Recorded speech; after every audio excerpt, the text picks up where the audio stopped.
ఉగ్రం వీరం మహావిష్ణుం జ్వలంతం సర్వతోముఖం నృసింహం భీష్ణం భద్రం మృత్యోర్మృత్యుర్నమామ్యహం. శ్రీలక్ష్మీనారసింహాయ నమః. శ్రీ విఘ్నస్మహాగురువే నమో నమః. పవన్పుత్ర యూట్యూబ్ ఛానల్ ప్రేక్షకులకు వీక్షకులకు నూతన క్రోధినామ సంవత్సర ఉగాది శుభాకాంక్షలు.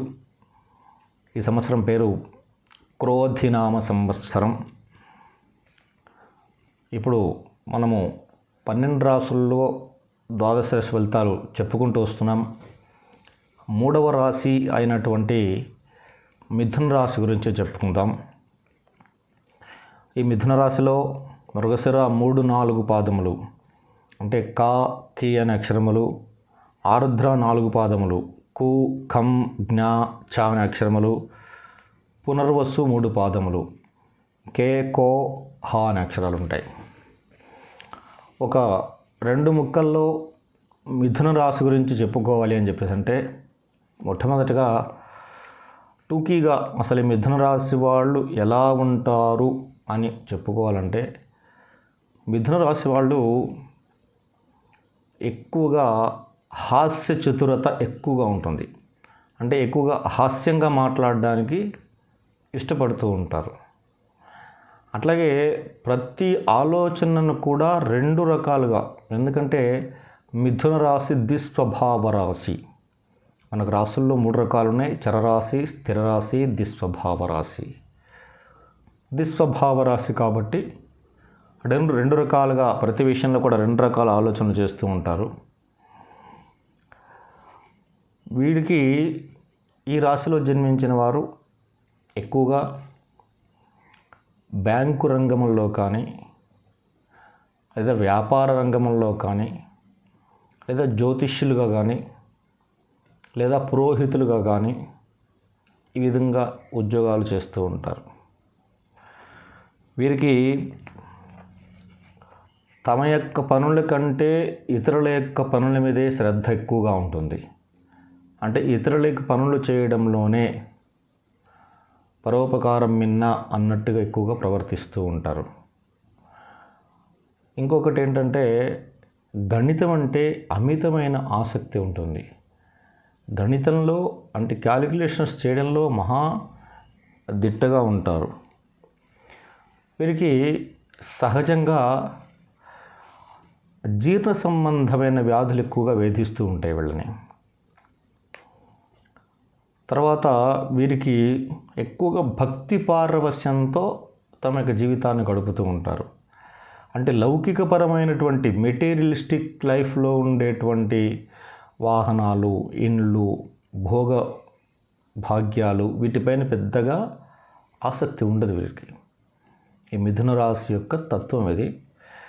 ఇక మనం మిథున రాశి వారికి ఈ సంవత్సరం ఎలా ఉంటుందో తెలుసుకుందాం. ఈ రాశి వారికి సంవత్సరం గురువు మే 1వ తారీఖు వరకు 11వ స్థానంలో లోహమూర్తిగా ఉంటాడు. తదుపరి వత్సరాంతం వరకు ద్వాదశ స్థానంలో లోహమూర్తిగా ఉంటాడు. శని వత్సరాంతం 9వ స్థానంలో సువర్ణమూర్తిగా ఉంటాడు. రాహుకేతువులు సంవత్సరం అంతా రాహు 10వ స్థానంలోనూ, కేతు 4వ స్థానంలో లోహమూర్తులుగా ఉంటారు. వీరికి ఆదాయం 5, ఖర్చు 5. పూజించేటువంటి వాళ్ళు 3, అవమానించేటువంటి వాళ్ళు 6. వీళ్ళకి గ్రహస్థితులు పరిశీలించి చూసినట్లయితే ఈ సంవత్సరం ప్రతి కార్యాన్ని కూడా నిరాశ చెందకుండా పట్టుదలతో పూర్తి చేయవలసి వస్తుంది. ఎందుకంటే దశమంలో రాహు సంచారం చేసేటప్పుడు ఆ పని అయినట్టుగానే కనిపిస్తుంటుంది. మొత్తం పని అయిపోయింది, ఇంకేముంది, ఊరికేదో సంతకం పెట్టేస్తే మనం మిగతా పని అంతా పూర్తయిపోతుంది అనుకుంటాం. కానీ అక్కడే పని ఆగిపోతూ ఉంటుంది. అందువల్ల అక్కడికి వచ్చిన తర్వాత నిరాశపడి దాన్ని వెనక్కి తీసుకోవడం కంటే, అంటే సహజంగా ఉత్తముడి యొక్క లక్షణం ఎట్లా ఉంటుందంటే, ఒక పనిని మొదలుపెట్టి దాన్ని పూర్తి చేస్తాడు ఉత్తముడు.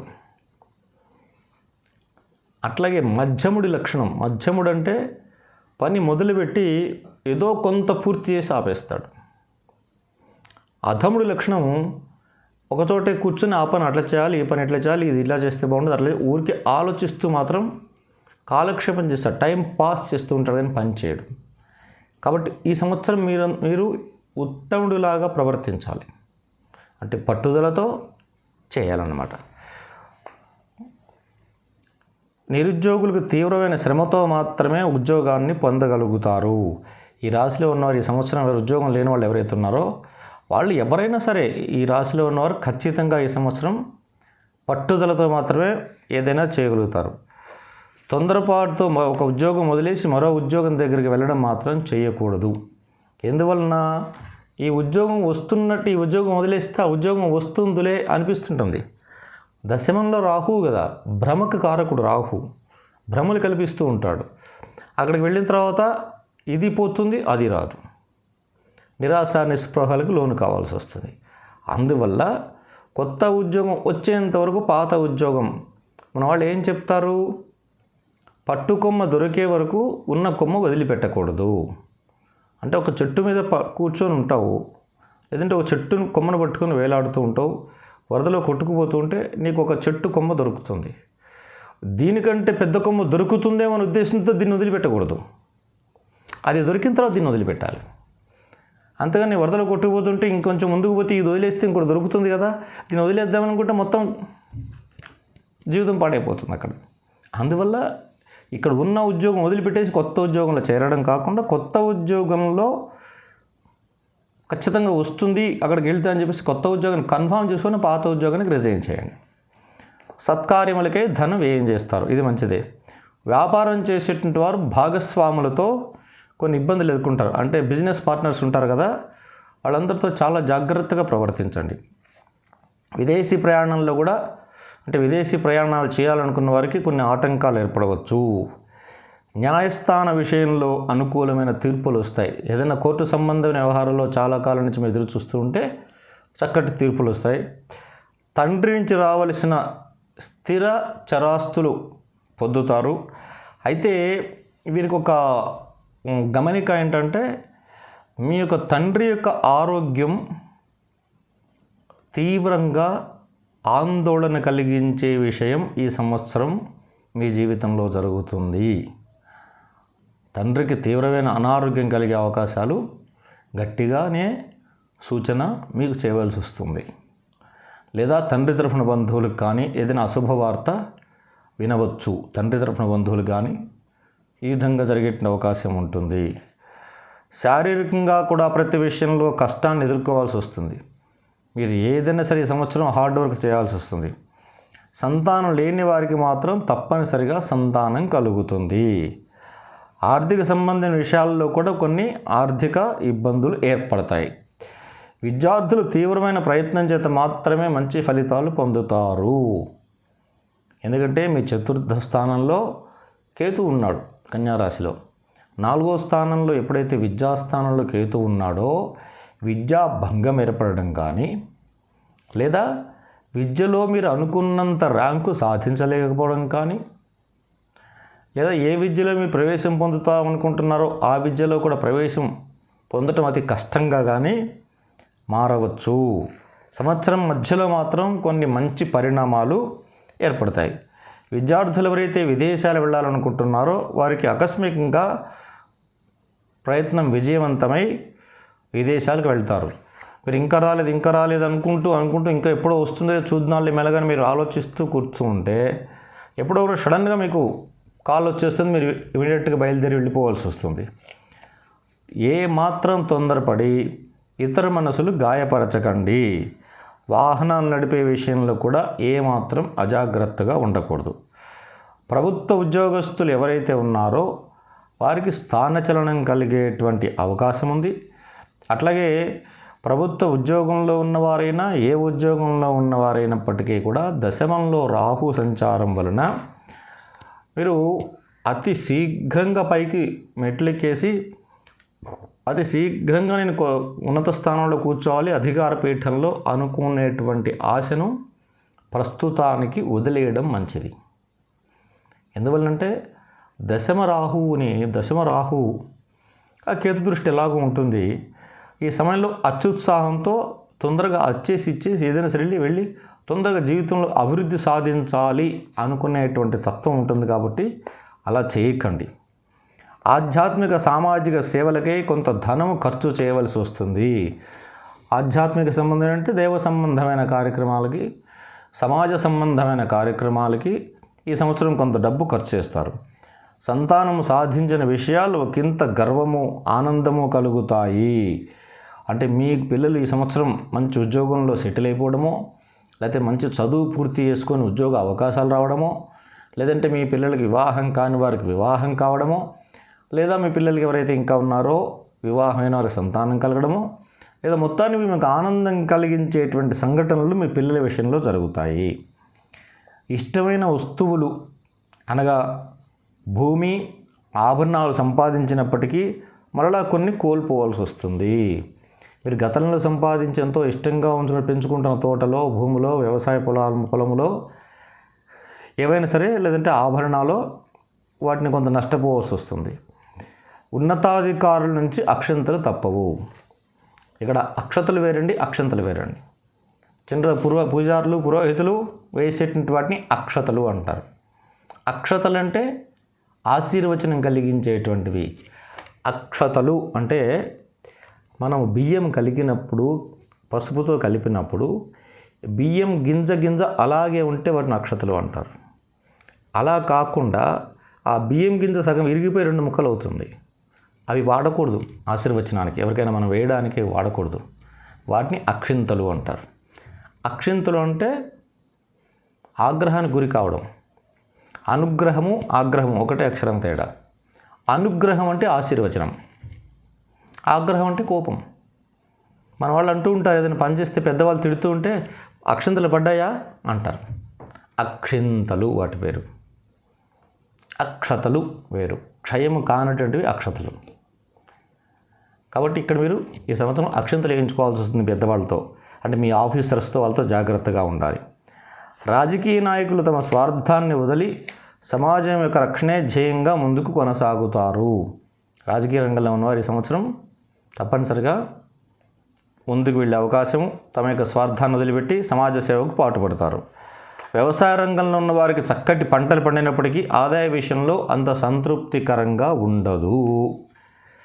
ఇకపోతే కళారంగంలో ఉన్నవారికి గత సంవత్సరం కంటే, కళారంగం అంటే సినిమా రంగంలో కానీ, టీవీ సినీ రంగంలో నటులు, టీవీ సీరియల్స్ నటులు, నాటకాల్లో నటులు, వీళ్ళందరికీ కూడా కొంత మెరుగ్గా ఉంటుంది. అయితే ఆరోగ్య విషయంలో మాత్రం కొంత జాగ్రత్తలు తీసుకోవలసినటువంటి సందర్భం ఏర్పడుతుంది. అప్పుడప్పుడు కొందరి చెప్పుడు మాటలు విని అసాంఘిక కార్యక్రమాలు చేయాలని ఆలోచన వస్తూ ఉంటుంది. అంటే బంధువులు, మిత్రులు, స్నేహితులు చెప్తుంటారు. జనరల్గా మిథున రాశి వారి యొక్క తత్వం కొంతమందికి, అందరికీ కదా ఎలా ఉంటుందంటే, వారు ఎక్కడ ఉంటారో వాళ్ళ పక్కన ఎవరు ఉంటారో వాళ్ళు చెప్పిన మాటలు వింటుంటారు. అంటే తల్లి దగ్గర ఉన్నారనుకోండి, తల్లి చెప్పిన మాటలన్నీ తల్లి కరెక్ట్ అనుకుంటారు. తండ్రి దగ్గర కూర్చొని ఉన్నాడు అనుకోండి, తండ్రి చెప్పిన మాటలు తండ్రి కరెక్టు, తల్లి కరెక్ట్ కాదనుకుంటారు. వీళ్ళిద్దరూ కాకుండా బయట స్నేహితులు కనపడి ఇలా అని చెప్పారనుకోండి, ఓహో మా అమ్మ నాన్న తప్పు, స్నేహితులే కరెక్ట్ అనుకుంటూ ఉంటారు. అందువల్ల ఈ మిథున రాశి వారికి ఉన్నటువంటి లక్షణం ఇది. సో ఈ లక్షణాన్ని వదిలిపెట్టేసి ఈ సంవత్సరం అనే కదా ఎప్పుడు కూడా మీరు జాగ్రత్తగా లేకపోయినట్లయితే వేరే అనవసరమైనటువంటి సంఘ వ్యతిరేక కార్యక్రమాలు చేయాలని ఆలోచన వస్తుంటే అటువంటి వాటి జోలికి వెళ్ళొద్దు. ప్రయాణ విషయంలో చాలా జాగ్రత్త వహించాలి. ప్రయాణాలు చేసేటప్పుడు ప్రయాణాలు నష్టమో, కష్టమో, దుఃఖమో ఏర్పడతాయి. అందువల్ల ప్రయాణాల విషయంలో చాలా జాగ్రత్తగా ఉండాలి. విద్యార్థులు ఎవరైతే ఉన్నారో వాళ్ళు నూతన విద్యల్లో ప్రవేశం పొందుతారు. అయితే సమాజంలో ఈ సంవత్సరం మీ ప్రజ్ఞాపాఠవాలకు చక్కటి పేరు ప్రఖ్యాతులు. ఈ సంవత్సరం మీ రాశి వారికి మంచి పేరుంటుంది, జనంలో మంచి పేరు ప్రఖ్యాతులు ఉంటాయి. సన్మానాలు, సత్కారాలు కూడా పొందుతారు. ఏమాత్రం జాఢ్యం వహించకండి. అత్యాశతో వేగంగా జీవితంలో ఎదగాలి అన్నటువంటి ఆలోచనలకు దూరంగా పెట్టాలి. ఈ సంవత్సరం ఇందాకే చెప్పాను కదా నేను, తొందరగా మంచి ఉద్యోగం పొందేద్దాం, మంచి వ్యాపారం లేదో సాధించేద్దాం అని చెప్పేసి మీరు వేగంగా పరిగెట్టారంటే మాత్రం ఢబాల్మని కూలిపోవడం ఖాయం.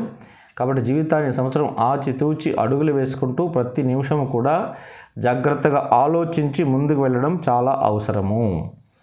ఇంకా ఈ రాశివారు మంచి అద్భుతమైన ఫలితాలు పొందాలని చెప్పేసి అంటే దుర్గా స్తోత్ర పారాయణము కానీ, లక్ష్మీ గణపతి ఆరాధన కానీ, లేదా దక్షిణామూర్తి స్తోత్రం కానీ నిత్యం పారాయణ చేయడం వల్ల మంచి ఫలితం ఉంటుంది. అయితే దశరథుడి చేత కృతం చేయబడినటువంటి దశరథ కృత శని స్తోత్రం అని చెప్పేసి దశరథుడి చేత స్తోత్రం చేయబడినటువంటి ఒక స్తుతి ఉంది. దశరథ కృత శని స్తోత్రం అంటారు దాన్ని. శని మీద కోపంతో రామచంద్ర స్వామి వారి తండ్రి అయినటువంటి దశరథ మహారాజు ఒకసారి యుద్ధానికి వెళితే క్షామం ఏర్పడింది అయోధ్యలో. అప్పుడు ఆ శని కోసమని ఒక స్తోత్రం చేశారు. శని చేతిలో ఓడిపోయినట్టు దశరథ మహారాజు స్తోత్రం చేస్తే శని కరుణించాడు అప్పుడు. అందువల్ల దాన్ని దశరథ కృత శని స్తోత్రం అంటారు. ఆ స్తోత్రం పారాయణ చేసుకోవాలి. అశ్వత్థ వృక్షము అంటే రావి చెట్టుకి ప్రదక్షిణాలు చేయడం ద్వారా ఇంకా మరిన్ని అద్భుతమైనటువంటి ఫలితాలు పొందవచ్చు.